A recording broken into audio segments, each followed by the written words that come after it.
La peur n'est pas réelle. Le seul endroit où la peur peut exister, c'est dans nos pensées concernant l'avenir. C'est un produit de notre imagination qui fait naître des peurs qui n'existent pas dans le présent et peut-être même que jamais elles n'existeront.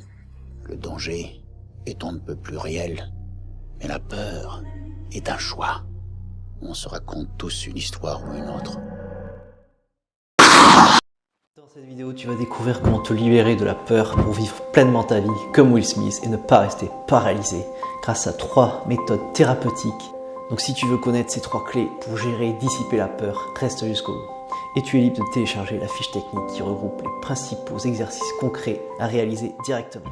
I went skydiving in Dubai, right? And skydiving is a really interesting confront with fear, right?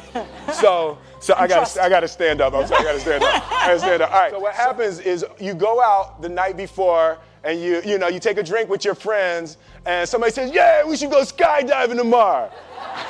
And you go, yeah, we'll go skydiving tomorrow. Yeah. And you go, yeah. And everybody goes, yeah.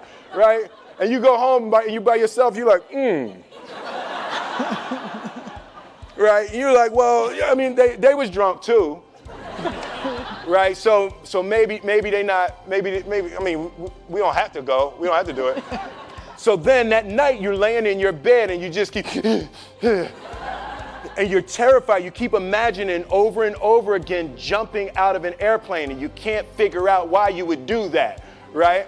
And you're laying there and you have the worst night's sleep of your life, but you still have the hope that your friends were drunk, right? So you wake up the next day and you go, down and you say where you were going to meet and everybody's there. You're like, oh, shit. All right, cool, right? So you get in the van and you don't know that your friends had the same night that you had because they're pretending like they didn't. They're like, yeah, man, my uncle's a Navy SEAL and this is going to be great. I've been looking forward to this. And you're like, oh my God. And your stomach is terrible. You can't eat and everything, but you don't want to be the only punk who doesn't jump out of this airplane. So you get there and then you have this safety brief. And you're standing there, and the guys will tell you, well, if the chute doesn't open, what's going to happen is well, why the hell, what could happen? That the chute wouldn't open, right? So you do a thing, and what you do is your first jump, you're attached to a guy who is going, he's going to walk you out. So you go, and you get there, and there's an airplane, and nobody's stopping. Everybody's still going. So everything's normal. So you fly and you go up to 14,000 feet and you notice there's a light. It's red and it's yellow and green, right? So right now the light's red. So then you start thinking at some point the light's going to go green, but you don't know what's going to happen, right? And you wait and it goes yellow and the light goes green and somebody opens the door and in that moment you realize you've never been in a freaking airplane with the door open. Terror, right? So you go, and then, if you were smart, you sat in the back so you don't go first, right? And then people start going out of the airplane. And you go, and the guy walks you up to the end of the thing, and you're standing, and your toes are on the edge, and you're looking out down to death. And they say, on 3. And they say, 1, 2. And he pushes you on 2 because people grab on 3, right? Right? And you go, and you fall out of the airplane. And in 1 second, you realize that it's the most blissful experience of your life. You're flying, right? It doesn't feel like falling, right? It's like you actually are kind of held a little bit by the wind, and then you start falling, and there's zero fear. You realize that the point of maximum danger is the point of minimum fear. It's bliss. And you're flying, right? And you're doing that, and then 20 seconds, 25 seconds, 40 seconds, and you have enough time to just kind of be like, oh, shit, that's that building. I like that one. Oh, you can see the ocean.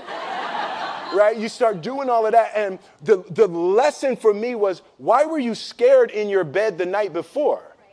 What do you need that fear for? Just don't go. Why are you scared in your bed 16 hours before you jump? Why are you scared in the car? Why could you not enjoy breakfast? What did you need that? The fear is fear of what? You're nowhere even near the airplane. Everything up to the stepping out, there's actually no reason to be scared. It only just ruins your day. You don't have to jump. And then in that moment, all of a sudden, where you should be terrified is the most blissful experience of your life. And God placed the best things in life on the other side of terror. On the other side of your maximum fear are all of the best things in life. Derrière la peur, il y a toutes les plus belles choses de ta vie.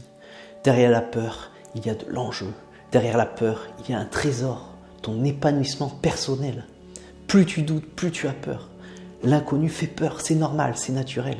Tout ce qui est indécis fait peur. Mais dès que tu ne réalises pas ce qui est vraiment important pour toi, il y a de la peur aussi. Parce que le coût de l'inaction est pire que les regrets de ne pas agir pour te créer une vie riche et pleine de sens. Est-ce que tu vas arriver à la fin de ta vie en disant « je regrette » comme beaucoup de gens? Ou est-ce que tu vas dépasser cette peur comme Will Smith pour te créer la vie de tes rêves, une vie sur mesure qui te correspond vraiment? Et dès qu'il y a des émotions refoulées ou des non-dits, c'est pareil, il y a beaucoup de peur. Car tout cela reste en suspens et résonne dans ta vie. La peur est un message important à écouter et comprendre pour être ensuite dissipé. Donc voyons de suite comment gérer et libérer cette peur concrètement.